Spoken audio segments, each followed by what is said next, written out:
everyone! So today, ipawitness na po ako ninyo ang akong income transition.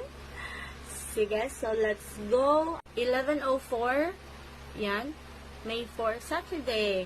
Ang akong income is 7,210. So let's see kung pila ang iyang tubo.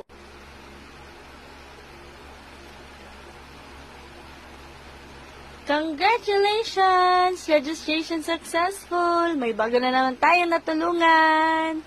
Dahil dyan, let's check our income. Time check, it's 11:16. So, magkano na ngayon ang ating income? Ayan, loading lang siya, guys.